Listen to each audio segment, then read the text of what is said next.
ବର୍ତ୍ତମାନ ସବୁଠୁ ବଡ଼ ଖବର ଅଜଣା ଯୁବକ ଝୁଲନ୍ତା ଅବସ୍ଥାରେ ମୃତଦେହ ଉଦ୍ଧାର ହୋଇଛି।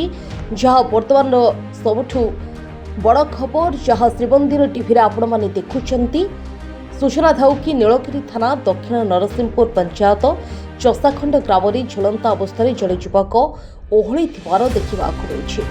ଆଜି ସକାଳ ସମୟରେ ବିଲ ପାଖରେ ଥିବା ଏକ ଗଛରେ ଏକ ରସି ଦ୍ୱାର ବେକରେ ବନ୍ଧା ହୋଇ ଯୁବକ ଜଣକ ଓହଳିଥିଲେ।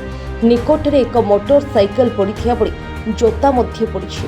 କେହି କେହି ଏହାକୁ ମାରିଦେଇ ଗଛରେ ଟାଙ୍ଗିଥିବା କଥା ଅଞ୍ଚଳରେ ଆଲୋଚନା ହେଉଥିବା ବେଳେ ନୀଳଗିରି ପୁଲିସ ଘଟଣାସ୍ଥଳରେ ପହଞ୍ଚି ତଦନ୍ତ ଜାରି ରଖିଛି।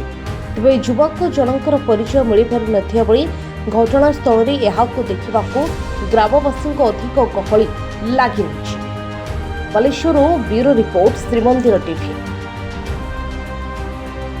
विषय कौन कह तो देखुच सिस्टम जमी माने उड़ीकिना रही जमी दौड़ी होती दौड़ीर माने गंठी जमी पड़ी तो लगुनि ये सुइसाइड भाया लगुनि लगुच मर्डर भाया बैक भी पड़ी चप्पल भी जमी रखाई गोटे प्री प्लान मर्डर भाया जना पड़ी सेमती कौन हो पुलिस आसला जना पड़ो कौन है कौन ना देखुचे ये भी पाख लोक नुह चिन्ह भी पड़ूना पेक फेक पूरा जोरी गला पूरा ना अवस्था ना देखा कौन हो पुलिस आसले जना पड़ो तदंत कला कौन है कौन ना साइंटिफिक टीम जब लगे कौन करेंगे कौन ना आम आमती जानवा आम तो देखले समस्त खबर समस्त आसले आम भी आसिक देखले किए प्रथम देखी कौन कर खबर देती विषय किसी जना भी ना।